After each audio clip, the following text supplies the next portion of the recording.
Hi, everyone. Welcome. Thanks for joining us for another episode of Game Changers produced by Ethera. Today, we're going to speak with Chanan Averbuch, who is the Executive Vice President of the Americas at Primeview Global, where he develops the creative vision and strategic goals for the sales and marketing side for the US.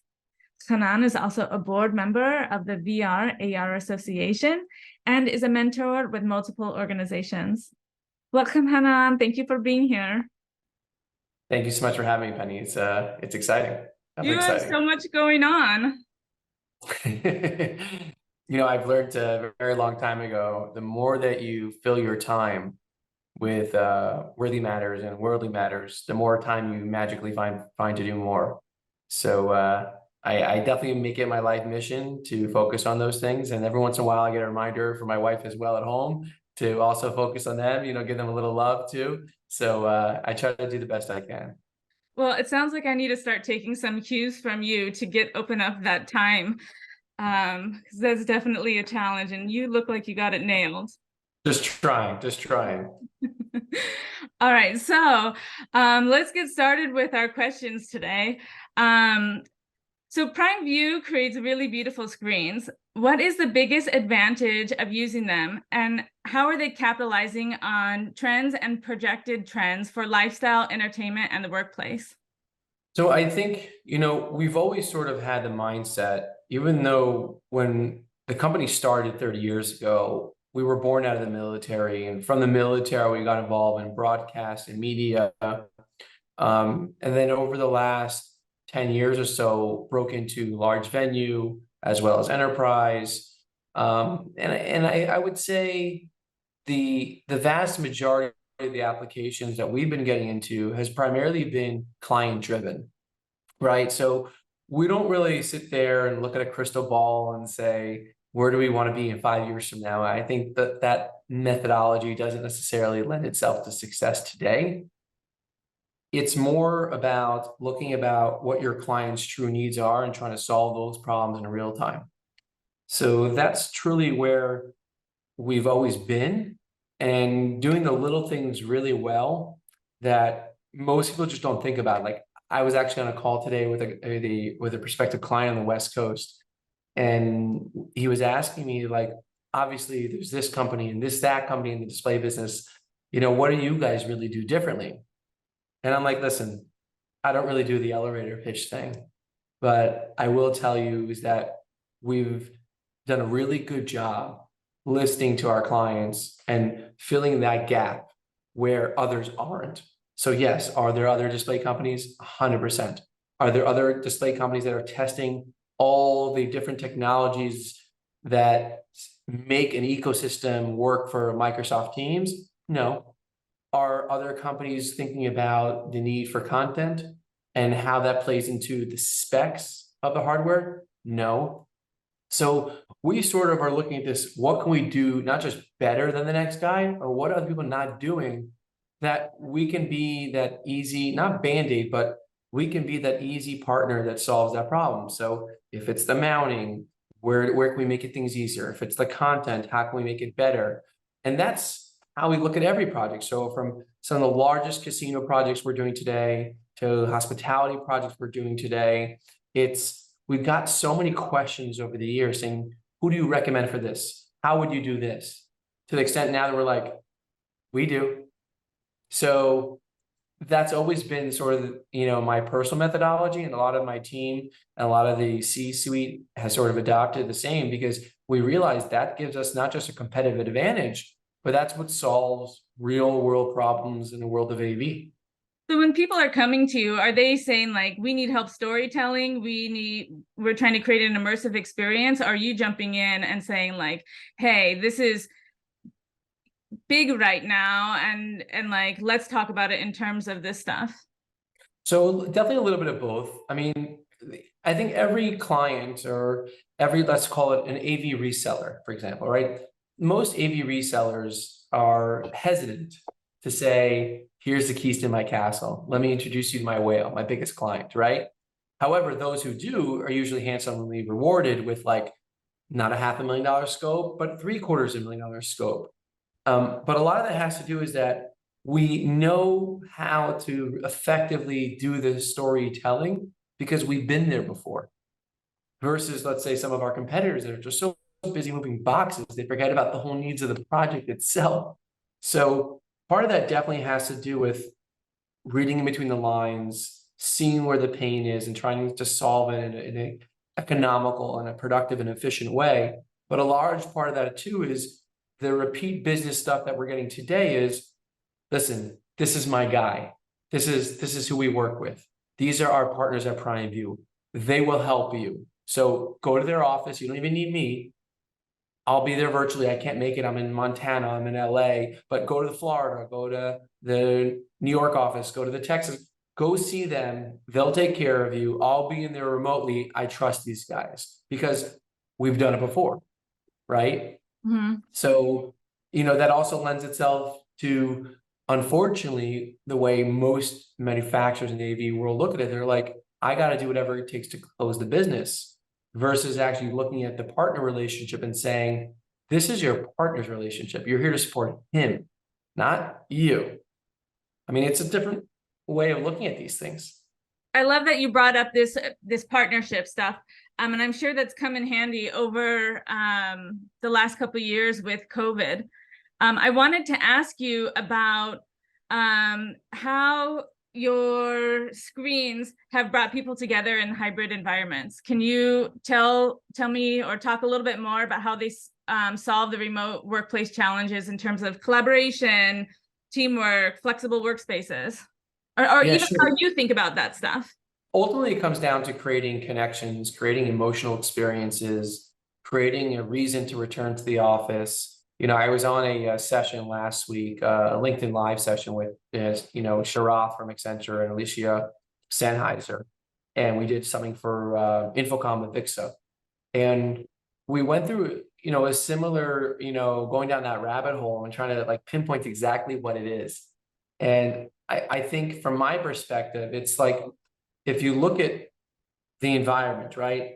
Let's just use a hotel example, right? In a hotel, it's, how do you get somebody who's been indoors for 2 or 3 years to say, I'm comfortable, I want to go out? Yeah, obviously you have to have everything like, wrapped up. Every remote control is wrapped up in plastic. Every room is cleaned down to up to the wazoo. Congratulations. There's antibacterial stuff everywhere. But when you get beyond that, like little craziness moments, right?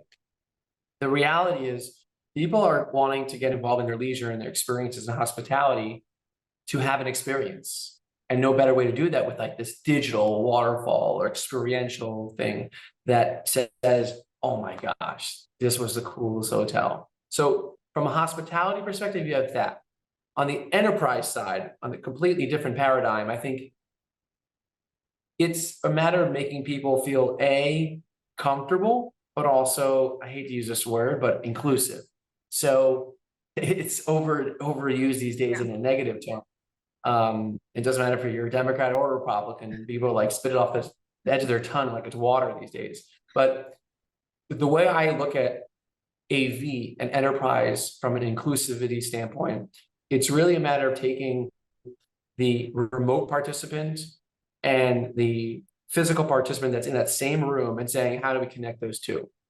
So I think Microsoft, in the world of Teams or Microsoft Teams, and what they've done with the new layout called Front Row is they've created a software that enables it.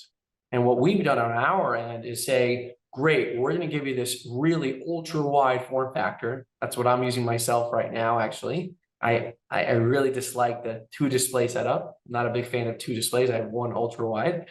And we take that and utilizing what we call that additional real estate, also known as, additional pixels, we create this solution where now with the software from Microsoft Teams and with our hardware, we create this true meeting equity experience where you have remote and physical participants having the same vibe, having the same exact look and feel experience.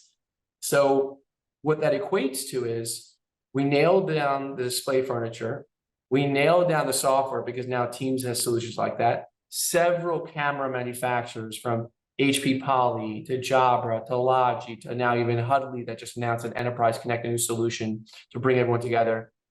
And then the last missing piece we discovered is technology folks can nail it, right? They have so many tools now between what Primeview does on the ultra wide and what all these camera manufacturers are doing and what our friends at Microsoft are doing. But the last missing piece, what we discovered was in this hybrid work and return to office experience, and I call it experience because that's what it should be. We've turned that into what are we missing? And that's always like the thought is, what are we missing? What we noticed was the missing piece was the furniture, because real estate and facility folks are not engaged. They're not engaged until usually the end, or it's like hands off, let the technology guys decide what to do. And then Mr. Interior Designer or Mrs. Architect comes in and then they plan the furniture around it. What we discovered is it doesn't work. So we actually realized there was a void in the marketplace and designed with one of our partners on the West Coast a furniture line to make sure this ergonomics and the sight lines are perfection. Just to pick your brain a little bit, because I think this is where we get the good insights.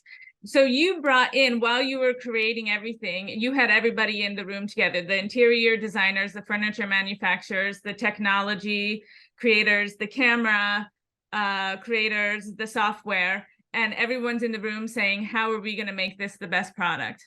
Yeah, it has to be a team effort, because otherwise everyone works in their own silos and technology is technology and then like architecture is something else. But the way that these rooms are being utilized today, you have sort of like, I would say roughly two schools of thought, right? You have the old school King Arthur table for that big oil energy company that's just 20 people, and the CEO sits at the end and says, this is how we're going to operate. And for that guy, he just wants a big TV, right? That's what he expects, and it's got to work. If not, he's going to take his finger pointer and he's smack it on the TV till it works. You know, like that's like the old school approach. I think that's going to still exist in 2023 and beyond. But if I were to be a betting man, I think that the hybrid workplace is here to stay. And more companies now are having a harder time than ever convincing employees to come back to work, because you kidding me? I can walk my dog when I want to walk my dog. I can go to my kids' basketball game when I want, because it's all about productivity, which is a good thing. It should be about productivity, not how many hours did you clock in today. So the hybrid workforce, I think, is here to stay. And if it is here to stay, then that King Arthur table is going to be flipped on its side, because then I can have a half circle table. And this is what Microsoft Teams with their signature rooms is doing. You have remote participants, physical participants looking perfect. But in a King Arthur table, you can't really do that, because the person, the guy, the gal, whatever may be at the front of the table is blocking the person on the other side of the table. And you're like, can you move back for a second so they could see me? Doesn't work. How do you think brands and companies will capitalize on this technology, as you just explained it, in order to stay ahead of the innovation curve in the future? Because I know this is what you guys have invented now. Where do you think it's going to go next? Or how do you think companies need to, should they just implement it? Or is there like the next step they should be doing to use this kind of setup? I think a lot of Fortune 500 companies, even Fortune 100 companies, are doing their own pilots, their own pilot tests, right? And they're trying to figure out, you know what, we have 4 buildings, 4 towers. With a hybrid workplace, most people are coming to work 2-3 days a week. Other days are not. So let's take this room in this building, and let's take this room in this building, and let's do 4 of these case studies. And let's see the feedback we get before we decide to roll this out into 400 conference rooms. I'm seeing a lot of that at this point. The interesting thing about this all is Microsoft, specifically with this new Teams layout, has gotten a lot of market attention, and they're getting a lot more market share with this, to the extent now that the Jabras and the Logis and even the Cisco are now making hardware specific to support these solutions and these platforms. So I definitely foresee that in the future, more of it's going to be driven that way. But in actuality, there has to be a 2-prong approach. One is traditional versus new trends in designing your spaces. And then separately, looking at the existing tools with VR, AR, and this is something we spoke about last week too, and seeing a world where you can create, let's say, a digital twin, right? Where you make a digital copy of that room. And then somebody who maybe feel more millennial-like and wants to put those VR goggles in and say, I'm in my gaming mode, guys. I'm just gonna stay here for the meeting and I'll see you at 1 o'clock. And because you have a digital twin, they could be there virtually and they're experiencing like they were physical. I mean, I think the future is gonna be super cool. I just hope people don't wear goggles all day, right? Yeah. So that brings me to the next thing, which is content is driving everything from creating these digital twins and these kinds of rooms. So what is your view on content is driving everything? What do you think about that? So I think we live in a very instantaneous world, right? I mean, I can't tell you how many nights I'm like hanging out in my bed watching a March Madness basketball game or NBA playoff game coming soon, right? On ESPN and ABC. And I'm like hanging out. My wife's doing her thing, and she's going like this with Instagram, like seeing what the next thing is. You know, just chilling out, vegging out, right? I think, unfortunately, that's the way our brains are programmed today. So the days of having on the lobby of a hospital, of a private school, public school, Ivy League school, hospital, hospitality, resort, a corporate building campus, the days of having just like boring digital signage that says when the next train is, what the current weather is, and a marketing video from 1990, okay, with someone walking down the street, Pretty Woman style. It's over. Those days are way over. People are expecting to be, take me to the Paradise City, like where the grass is green, and take me somewhere else. You know, if I'm a New York City office building, you should not be showing New York City landscape on your LED wall. You should be transforming someone to somewhere else, right? And we had a client at 2 Manhattan West, Worldwide Technology, with one of our partners, AV partners, Coltrane did this. And we came up with a bunch of different concepts for this huge custom LED wall. And the idea was, how do we take people to a place where they stay within the brand, but it's still experiential, right? So what we did was we came up with all these concepts of content. And one of the concepts was a digital aquarium. And in the world of this digital aquarium, we took them to a place where, whoa, I could create a custom digital aquarium, not a physical aquarium that I have to maintain forever in perpetuity, which is more expensive than digital, by the way. Similar to a live wall, it's cheaper to do digital, but it's my canvas that could change all the time. So they created a digital aquarium and then hinted to the brand in the most subtle ways. So for example, one of the pieces of coral was in the shape of the Worldwide Technology logo, WWT. Wow. And again, subtle way. So I think when I look at content, yes, content is king. And even though we've done so many projects at Primeview already with the content, we've only now, for the first time, coming now March of 2023, even on our own website, went live with our content services to let our customers know. Because we were so busy stirring up ideas, we didn't have a chance to even let the world know that we're doing it.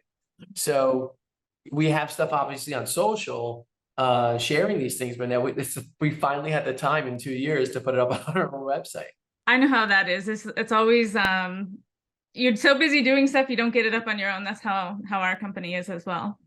So as you were talking, it got me excited because I'm always into user experience and interactivity.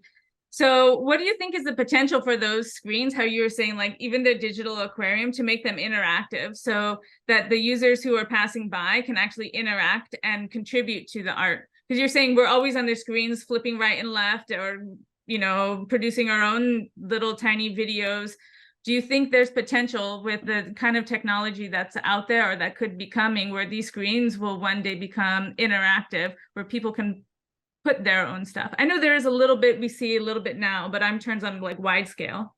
Yeah, so one of my friends who's in the kiosk business in downtown Miami, a company called Rove IQ. When you see their stuff, it looks somewhat traditional, right? They have outdoor kiosks by malls, and they tell people where to go with this wayfinding, whatnot, and these maps. And my friend Steven from Rove IQ showed me some of the stuff that they're doing, And they took, I'm sure you're familiar with the game Pokemon Go, right? Which is, augmented reality. It basically takes a little Pokemon guy or Growl or whatever these things are. I don't know what these creatures are officially. And it puts these creatures in your world and in your park, in your home, in your playground, in your pool, whatever it is. It's a fun little game. And they adapted that idea to inside these wayfinding kiosks for engagement. So now you can then go and download the app and you could play AR yourself with augmented reality and put yourself inside the mall. It's cool. So I think the technology is there today between beacon technology, between Bluetooth, Zigbee. There's so many different types of technology of how to transport the data. But similar to the digital art world that has, let's say, QR codes, right? You could scan a QR code and it could take you to download an app or take you to download something specific that allows you to be a metadata piece that can interact with others. So I would say today the interactivity is definitely there. I'm not sure if everyone at this point wants to download more and more apps. So having a web-based application is critical today. But with that said, there's going to be a world pretty soon where you have a form of Magic Leap, goggles or sunglasses or Microsoft HoloLens. You're going to have these devices that you'll be able to see through them, right? Like sunglasses, but yet it has the compute built in or the cell phone around your waist, right? There's going to be that world. So I think it's not far away. There's been billions and billions of dollars thrown at this thing where everything becomes an interactive tool. So we're already there.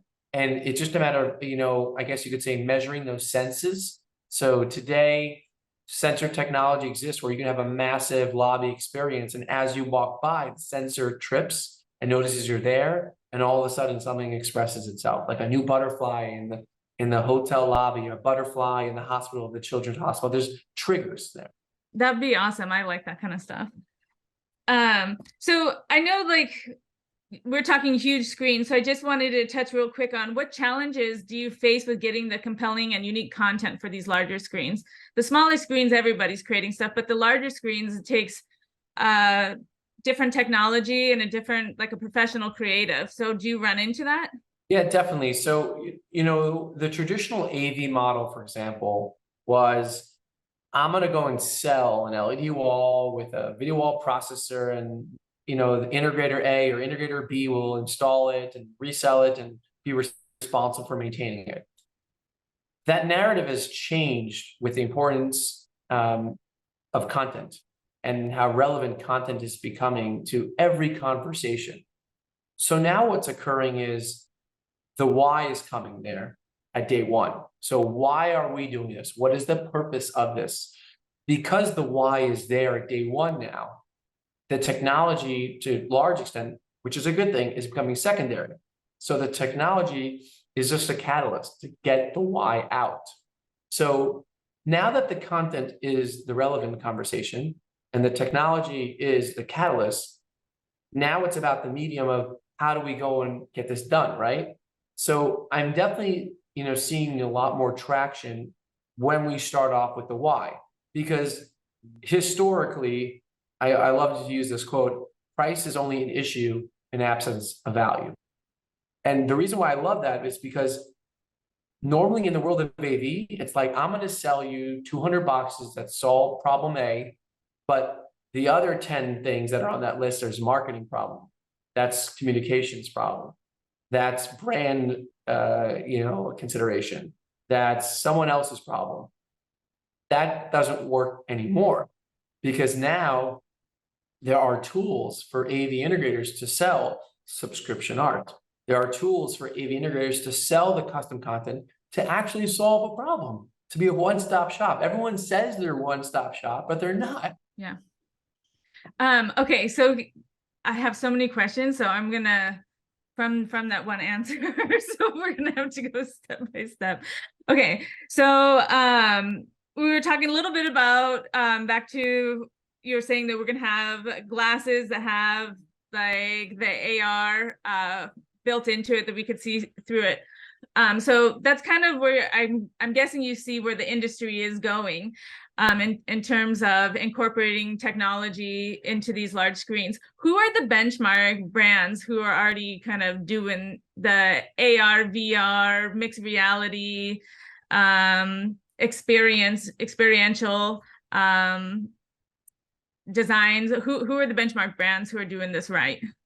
That's a good question. So I think it's vertical specific, right? So if you look at the real estate world, right, if somebody wants to sell a $20 million penthouse, today's time, there's companies like, say, like Evolution Virtual or UPix that will go and send you goggles from company A, B, C, D, whatever it is, and you watch this video and it transforms you into this place, right? That's number one. And then even within that number one, there's also dedicated what they call arenas and studios where it's designed to walk around and feel with these goggle experiences for real estate. So you have the real estate market. Separately from the real estate market, you have the medical field, you have the military field, and that's markets that I think Magic Leap from a goggles perspective, from a hardware perspective, as well as, let's say, Microsoft HoloLens has been focused on, right?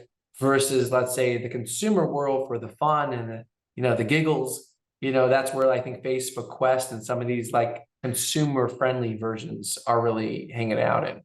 So it really comes down to the experience that you're looking for. I mean, I remember one of my good friends I grew up with, Josh Levantin. We were like in diapers in kindergarten together, and he moved to Israel, went to the army, and after we spent a year abroad together, and shortly thereafter, he was working for a defense contractor called Camaro. And they have a technology, you put this device on the wall and it tells you where the terrorists are on the other side, right? This is like see-through wall technology. And I think we're pretty close to now living in a world where when digital twins are implemented, you don't necessarily need to see through walls because you'll have maps, digital maps of everything. So if you combine digital maps with the right AR, VR, mixed reality, whatever goggles or glasses, so to speak, I think you're going to find pretty quickly that a person can live in this world glasses free and have experience A. And then when they want to tap into the digital frontier, they put on their sunglasses or whatever it may be with the compute that goes with it. And then they go into that world. So you could be in the physical and the virtual at the same time. You've given me so many things to go look up and dive deeper in when we get off of this meeting. We've gone into this world where everything is super cool and exciting, and I can't wait to see where it's going to go and how I can participate in it in terms of creating. But I wanted to also touch on what are issues that you think people are going to have to solve for in terms of the VR AR expansion. And I know previously we spoke a little bit about like you not wanting your kids on this all the time. So maybe. Yeah, so that's a loaded question because, my wife and I, when we first got married, like we had, and this is more personal, like we were like anti-TV, even though like I had big televisions, I go into all my clients' offices, right? And their country clubs and whatnot, and their sports books. But personally, we didn't have. And over the years, the wife is nursing and needs to chill, or we're tired, you want to watch Netflix. Eventually, you get cable TV. Eventually, the TV becomes the cornerstone of your home, unfortunately. But when you sort of like look beyond that, it's not just about the TV experience, right? And I think Xfinity, Comcast, all these companies do a great job with phenomenal entertainment to provide you entertainment, to chill, to veg, whatnot, to watch a game. But outside of that, I think all of the Nintendos and the PlayStations of the world, they're truly creating an addiction at the same breath, right? So yes, can esports and gaming be used for good and get kids that normally would not socialize to learn how to socialize because now they're gaming? Yes, it's true. And high schools and colleges are pushing these things because it does force interaction for the children or the collegiate student that may not have been in a social atmosphere if it not were for this stuff, right? And certain gaming companies, let's say like Wisdom Gaming, is doing a great job with this, and others to build these studios and create these environments for people to interact. With that said, though, the dependence on these devices is getting out of control, because I don't think I've ever gone to a restaurant that I haven't seen a child, of 2 to 5 years old stuck in front of an iPad to keep them quiet so the parents could have a quiet dinner. Like, that's absurd, that it has to go to that extent. So like, on a personal level, like, my wife and I, like, we held out like forever, not giving our kids Nintendos until they were going to a private school, like 30, 40 minutes out each way. And even so, like, we have to limit their time on their devices because it's getting so out of control. So as a parent, first and foremost, it's scary a little bit to know that the dependence on technology has gotten to such an extent that our not free will, but our free minds are so engaged in this world, right? So it's a daunting, life, experience from that perspective, because while the technology is great, I definitely am concerned of overusage and overdependence, overly dependent on these things. I think a lot of people are concerned about that, especially with their kids and also for themselves and their own personal relationship and relationship skills and like not getting in fights with your loved ones about being present. I also wanted to follow up on this same question, because last time we were speaking, we were talking about having the ROI being exponentially higher the more you're able to invest in these screens and in this technology. Can you talk a little bit about that? ROI in its traditional sense, when you look at return on investment, right, it varies for every end user and every application differently. So for example, if you're a collegiate sports program, right, and you're building this grand effort to get the big recruits to come to your school, right? So it's no secret, right? We worked on a project, like, I think it was 6 years ago, for Northwestern University. Guess what? Right after they opened up a $75 million practice facility for their football program, their team was that much better. They got better recruits. We saw the same thing in University of Illinois. After they built out their beautiful campus, millions of dollars in technology, it worked. With another partner, it was the University of Georgia Bulldogs, right? They won a championship next year after spending, $40 million on their football practice facility with these hanging V-shaped LED walls. And you're watching yourself work out, and we saw the same thing at University of Alabama. We saw the same thing when we built out, where was it? University of Maryland. They had this curved LED wall, and you're sitting there and you're like King Arthur chair as a new recruit, and you're watching these like legends in front of you in this immersive theater, right? It works. I mean, LSU spent $28 million on their football practice facility. But guess what? When you walk into the practice facility, to their football program building, the athletics department, and you are greeted by a 220-inch LED wall when you first walk in, like, whoa, that's cool, right? This is where I want to be. So I think it varies vertical by vertical. But if you look at, let's say, athletics, it's clear. The ROI is you get that big talent, that big recruit, your team's gonna be better. You get more sponsorship dollars. And I think that's the same thing in corporations. The ROI is, A, how do you recruit talent? And more importantly, how do you retain talent?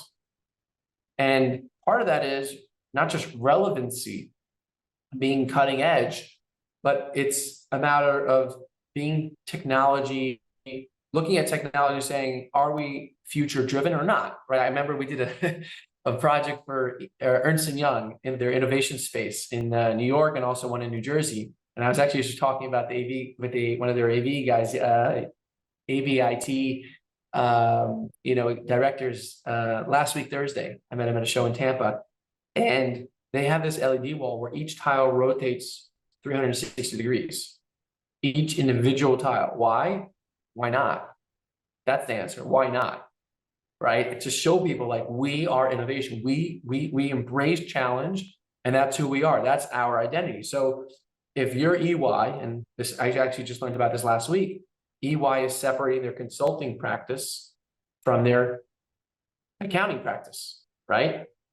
So now it's even more important for them to showcase, if it's a consulting office, for example, we get technology. Look at our offices. We are technology, right?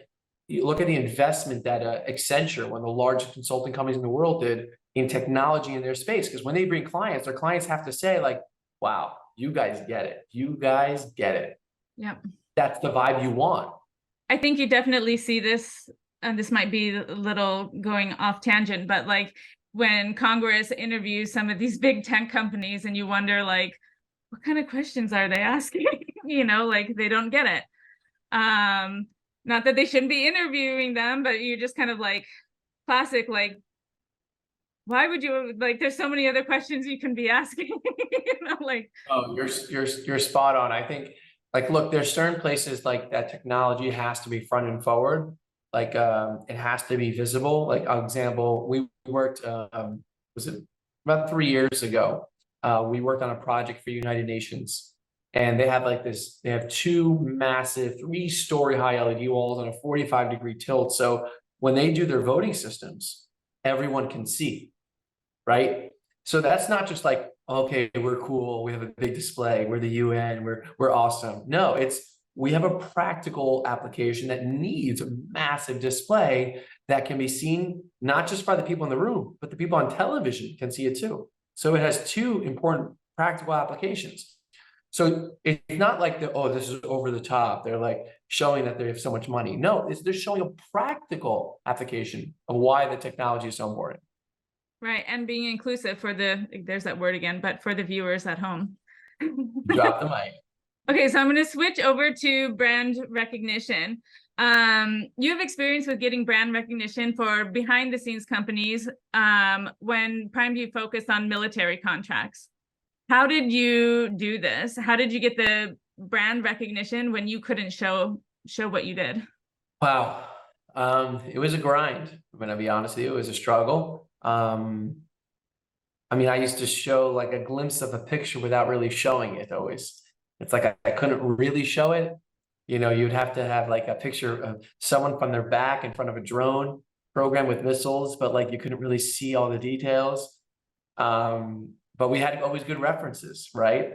I mean, some of our coolest projects right now for the US Navy and the Air Force, it's like, I was telling a colleague of mine today, like it like sucks. We can't even get a picture of these spots. And like it's overseeing the whole Atlantic fleet of the US Navy. And like I can't even show it. Like it's hard. So we developed a name, decades ago for reliability and doing things the right way. And I guess in a marketplace today that everyone is very price driven, we've been able to maintain our market share and grow by saying we don't play that game. Like, I told my dad the other day he got a nice supercar, we'll call it that, okay, a nice luxurious car. And I told him, I said, you got to get rid of this piece of crap. He goes, why? I'm like, because it's in the shop all the time. Like you spend, 6 figures on this car and it's in the shop. Like what's the point of it? So I think if you look at technology that way, which is where are you from a reliability standpoint, that is the most important conversation. So like we said before, price is only issue in absence of value, right? So we've always had the narrative about reliability, reliability, reliability. So when we went from a brand and we pivoted in the US specifically into broadcast, it's because we were able to control our colors in such a way that it looked good on camera while also being reliable. So today, like I mentioned before, where we're living in a world that everything is so price driven and most of the AV world is commoditized, there's no question, right? And I blame a lot of the resellers and distributors for doing that. They're ruining it. They're creating margin erosion by putting all pricing online. It's like what you're cutting out the channel, the guy in the middle, by like it's ridiculous. But again, people are very money driven versus necessarily product solution solving a problem driven. So I think, the marketplace is going to continue to evolve. And from our perspective, from my perspective, I think we're going to continue to have success because we're the guy that's not cutting corners. We're focused on reliability. We're focusing where other people are not and bringing that value into our everyday business. That's the key. So I know that this is your personal philosophy. Is this a philosophy that like the company touts as well? Or that they talk about like in terms of like, this is our brand philosophy that we're going to put value first? So I think we've all, it's definitely my philosophy, but I think we've all come to terms within the company that like, we've taken a shortcut here or two over the years and look how it worked out. That's not who we are. That's not our identity. That's not what we want our brand to stand for. I mean, we've had problems on very large projects before that we gave money back on projects. No one does that. We're like, you, Mr. End User, are just, you're not letting us solve your problem. So, you know, if you let us help solve them, or here, take your money back, we'll walk away. And they're like, what? No, we want, like, but you don't let us. You won't let us help you. So we've learned over the years to say a lot of no's. And I think as a team, definitely as a cohesive unit, we've gotten a lot better. And I think we're definitely more in line as it relates to our thought process and saying, we want to be the guy who has the best reputation. I was actually speaking about this like literally an hour ago with one of my colleagues on the West Coast, is that there's so many brands today that have a bad reputation on product or service. And we're in a good place, thank God. And where we could tell people that like, this is not what we do. At that price point, go to the other guy. It's okay. You know, and you'll call us back in a year or two. That's okay. I've totally been there with my business, and it's very hard to do, to say no, especially when you're wanting the extra growth and business coming in. But I want to talk about something that you said that's really important, is that your company, the brand of your company, is focusing on value, reliability, the reputation of its product and services.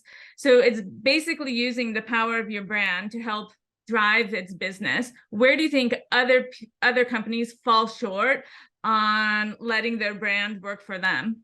A lot of people are so focused on the, you know, chasing that mighty dollar and try to be the volume driven play, right? And as you focus too much sometimes on volume, it becomes, you have margin erosion, right? So I think if you're constantly focused on creating value for your clients, solving problems. So I'll give you an example. We had certain, you know, different, you know, pedestals or carts that we were working with. And frankly, my CEO didn't like them. I'm like, what's wrong with them? He's like, they just don't look good. And I'm like, okay, so now we're gonna make our own? He goes, yes. I'm like, really? He's like, yeah, we're gonna design it in Israel, we're gonna manufacture in Italy. I'm like, yeah, we're gonna be too expensive though. He goes, no, we'll be somewhere in the middle between the custom and the low end. We'll be somewhere in the middle.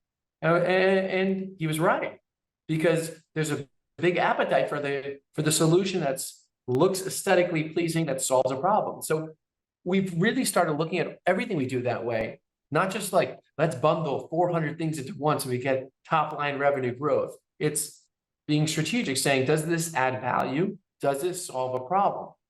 And if it does, people will buy it. Maybe not in the tens of millions per unit, but they're going to buy it in a healthy quantity that allows us to support them and justify the means of having that additional product or SKU, whatever it may be.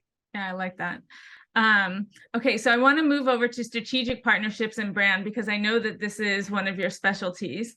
So you've built up strategic partnerships to aid in the company's success. Can you talk more about that and how you did it? And how does having a strong brand, just like we've been talking about, aid in developing these strategic partnerships? Yeah, so I think a lot of people like to latch onto big brands. It brings you more brand awareness, but that's not what a real partnership means. A real partnership means is that like, yo, dude, I was on site, your stuff wasn't working. Like the customer doesn't know it yet. You guys got to get someone on site. Those are partnerships, right? Like, it's like, we got to take care of this quickly before anyone else notices this. Like, I just want to make sure, you know, I was on site and I noticed X, Y, Z. Like, there's the little things like that, right? But then there's the bigger things. The bigger things are, okay, you're trying to solve this problem for unified communications. I am trying to solve it with my displays. Why don't we both get together, try these things, test these things, and be able to deliver a single narrative to our joint customers and how we're actually solving it, right? Those types of partnerships involve getting gear, doing demos, testing stuff, and really going deep. Like I had a manufacturer that donated a bunch of gear to our experience center in South Florida.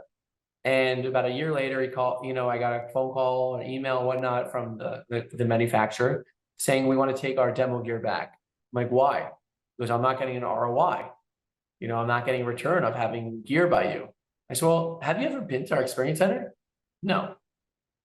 Have you sent anyone to our experience center? No. Have you done events with us in our experience center? No. Okay, so how can you tell me you have a bad ROI? You haven't invested in anything, you just give us a box, right? Versus the other partners who are doing events for us regularly, driving business both ways on an international, on a global level. Like those are partnerships in trade shows and demos. We're creating demo kits now with some of our partners to showcase it done right. Like I think I saw just today at Enterprise Connect, the big unified communication show in Orlando today. Microsoft was talking about new feature sets, and right underneath the display that they were showing was a Jabra Panicast 50 that shows the ultra wide viewing angle. So guess what? When people think about Microsoft Teams, there's a natural association with that Jabra product. Yes, I'm sure everyone in Jabra will highlight that on LinkedIn. That's where they had it. You should go buy it. Yes, it's good marketing. But the real thing is you're showing it working in the real world, in a streamed live event or in a conference room environment. Like that's what's the key, is to demonstrate it works, which is why at Primeview, our CEO spends so much money building out our experience centers to not look like showrooms. Because the experience is you're building a soccer stadium, you come to our experience center, we have a mini grass pitch where you could kick the ball against the soccer board, right? The scoreboard. Or you could sit in this beautiful design furniture that's purpose-built for teams and experience that meeting equity. We have a gaming system to play on the big 220-inch LED wall. So when you think esports, you're living esports at our location. Or you're building a sports bar, we're going to show you a real sports bar with a LED ribbon that goes around with a sports score going around you. Like we're showing application. Like that's what it means to showcase and demonstrate with partners. Because the way that it really works, like I got a call about 6 months ago for a sports bar from a real estate developer. Our consultant specified XYZ product, but I know it's like 52-week lead time on that product. What do you recommend? I'm like, here's the CEO of company XYZ who manufactures an identical product and has an inventory right now. He goes, oh my gosh, Hanan, thank you.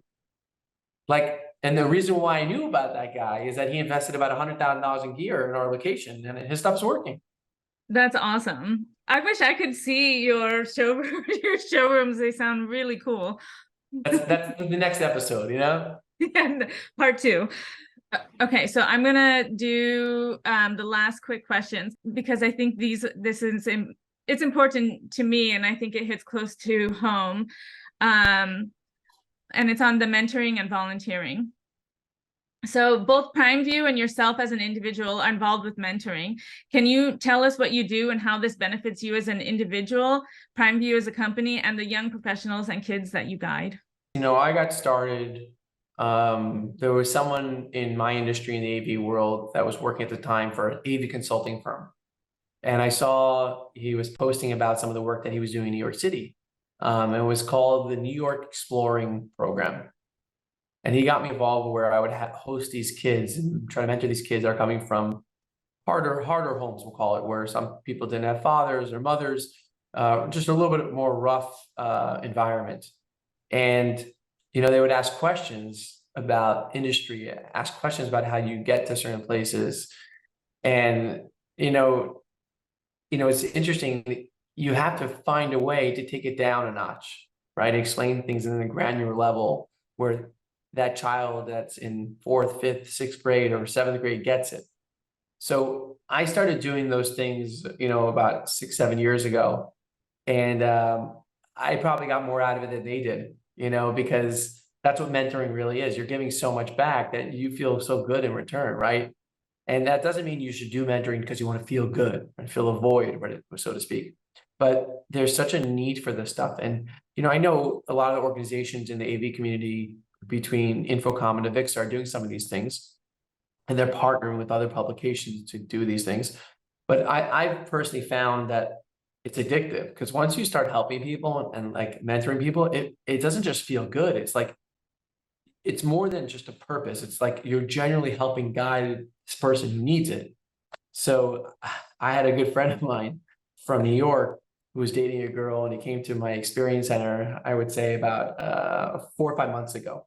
And he comes to the experience center, and this girl that he was dating is just asking me what we're doing. Next thing I know, I am volunteering my time to these either college kids or early stage entrepreneurs that are starting businesses.